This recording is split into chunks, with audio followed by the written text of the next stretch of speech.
Saltalamacchia right now, a former Portland Sea Dog, and I'll tell you what, this young man's got some big shoes to fill right now. 25 years old, acquired by the Red Sox at the trading deadline in 2010 to the Texas Rangers. Last year setting single career highs in just about every category for himself, including 103 games, nearly 360 at-bats, runs, hits, and he appeared in 101 games last year. So that gives us two former Portland Sea Dogs, Mike. Behind the plate, we have Jarrod Saltalamacchia and Kelly Shopping as well. So let's go with Jarrod Saltalamacchia.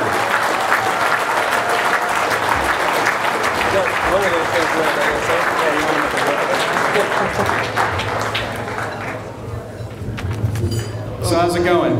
Doing all right? Nice and warm up here by the fire. You like that fire? Yeah. I might stay here. Yeah. You can do the next. You can maybe you can interview Bobby Valentine. That'd be cool. No, can we hurry though? He's in the bathroom, so let's. Let's get out the first question about. So how was it breaking bread with your new manager? It's great. You know, he's a great guy, and you know, got a lot in common. We're Italian, and that's all we got in common. So that's all that matters. That's the most important thing. I'm Italian too. Yeah, that's all that matters. So how's your off season going? When do you start the baseball activities again? Started in January. Started lifting and running in November. You know, for 5 years now, I don't think I've stopped. I've got 3 kids, so every day is a workout. They keep you going. Every day. So Jarrod Saltalamacchia has something in common with a former Sea Dog, Case and Gabbard. You guys both went to high school together and traded on the same day. Yeah, we grew up together. His mom used to babysit me, and our parents worked together, firefighters and paramedics back in West Palm. So, known the guy my whole life, and you know, I was excited to get to play with him again. I played with him in Texas, and just missed him in Boston. So, give a shout out to Royal Palm Beach High School. Yeah. We'll tweet that in a few minutes. Very big school. But that's pretty crazy that you guys were traded July 31st, 2007. Like you said, you were teammates, and then you're almost teammates again with the Red Sox. Just one of those things. It was cool. I mean, I was fortunate enough to play with my brother in Atlanta, so that was, you know, probably one of the most memorable moments. And then also, you know, he was like family, so playing with Gabby, and you know, it was pretty cool. So hopefully you've settled in now. You've been traded too many times, right? When you're young, you don't want to get traded this many times? As far as I can see it, I got traded just as good, just as many times as I needed to be here. What was Atlanta like? I mean,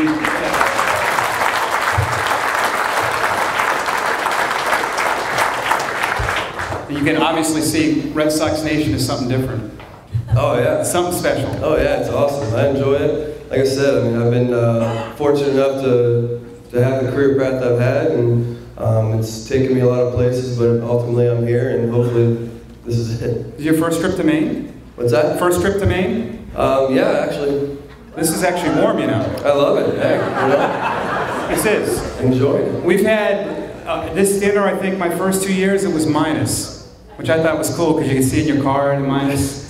You never see minus degrees, but it was, so.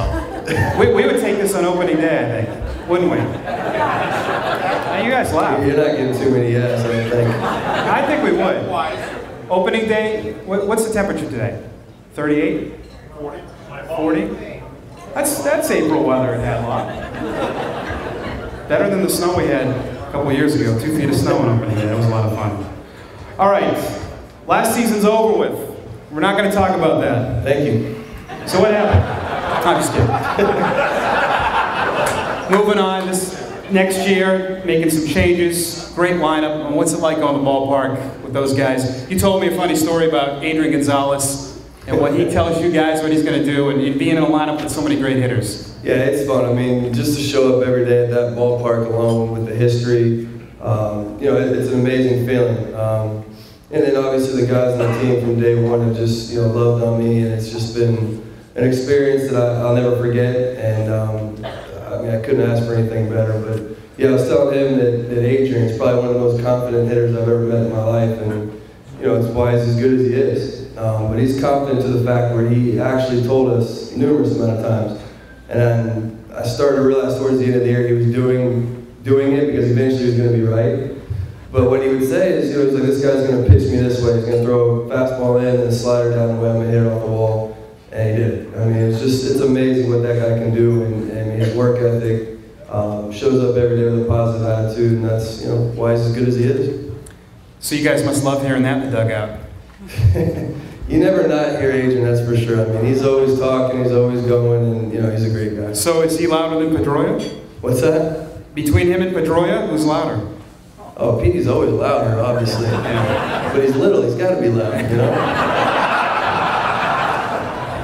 You're coming off a very good season, 16 home runs, and a chance to play a lot. That's for a hitter, especially for a catcher, but especially as a hitter, getting a rhythm, get a chance to play every day. You can get out of slumps because you know you're going to be in there.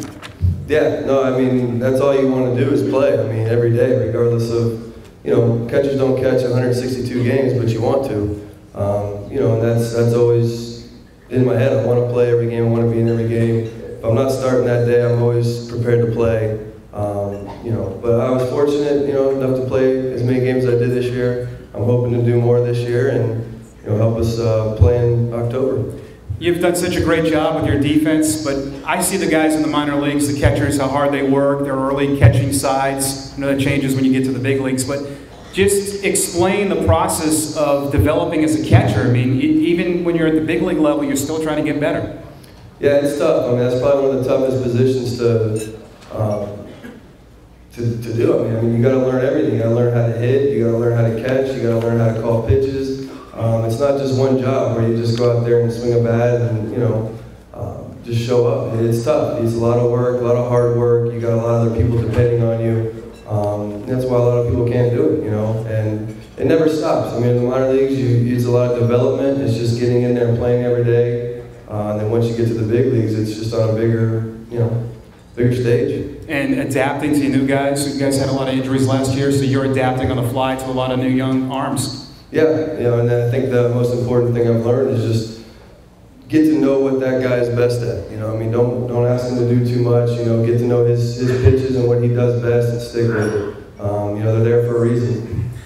The top three in the rotation: Lester, Beckett, Buchholz. The stuff, obviously, electric stuff. But the one thing that they seem to have in common is the way they compete, especially Beckett. Is he really kind of been a guy to mentor those two in that kind of regards to the game, mentoring? I think with Beckett's track record, what he's been through in his career and, what he's done, he's obviously been through a lot of situations, and I think a lot of the young guys can go to him and talk to him about that. But the pitching staff is close. They're a good core, group of guys that love each other, and so I think they learn from each other because each one of them are different, bring something, to the table. But they look after each other, which they should, and I'm lucky enough to be a part of that. Talk a little bit about Jason Varitek, and I've always heard great stories from our guys that come in during spring training. He's very nice. He takes them to dinner all the time, helps them out a lot. But catchers are a different breed because you guys are obviously competitive with each other, but it's a family. It is. I mean, you have to look after each other. I mean, obviously Jason, first of all, is a true professional. He's a great human being. He's taken me in from day one. Helped me out. Got me through a lot of stuff, and it's tough to come, from a different market over to Boston and jump right in as a starting catcher, especially to fill a guy's shoes like that. So he was there for me every single day. But yeah, you got to be there for each other. It's a family. The catchers work with the pitchers, and you got to be a family with everybody. We got to go out there and play together and compete. One pitch at a time. We can't take anything for granted. Yeah, we were talking about this before on the radio. Last year, people were asking me, Tim Fedorovich and Ryan LeVarn, we were here, and they said they probably don't get along because they want to play every day. I said it's completely the opposite. It's not what you think. They're trying to get better because really that's the only other person you have that knows your job. Yeah, you got to work together, and that's something we did this year.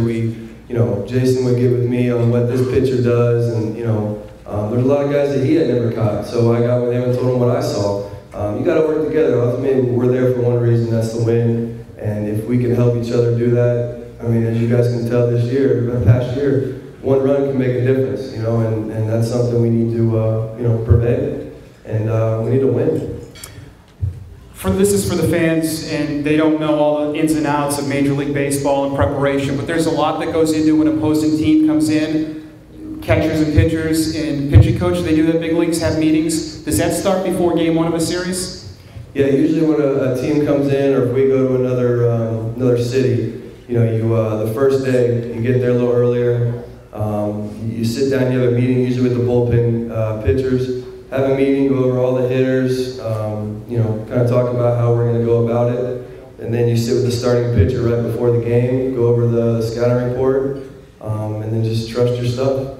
Obviously, Boston's your favorite major league city, but you have to have a favorite destination in the major leagues. I'm sure clubhouse food factors into that, right? Or nightlife? Hey. Yeah. You're stretching there. You know, it's there's so many, you know, you go so many places, you wake up the next morning, you forget where you're at. There's been numerous amount of times where I'm going to the 7th floor, and you know, that was my hotel, the last city, and you know, I'm on the 5th floor or something. You know, it's not the easiest travel schedule, but so we don't get to enjoy a lot of towns when we go in, but you know, I want to say, I mean, there's a lot of different cities. Seattle, believe it or not, it's a nice city, but I'd say Boston's the best. So, that's all that matters. See, when I was younger, I thought major league players just showed up, 7 o'clock game, they just showed up. Yeah, 6:55, go stretch, play, we're good. I mean, some guys are there at 12:30, right?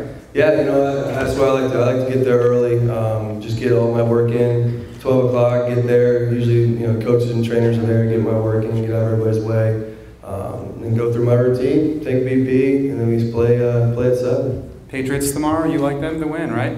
You're a Florida guy, so I don't know here. You know what? I'm a Dolphins fan, so... What are you guys booing for? We won 6 games.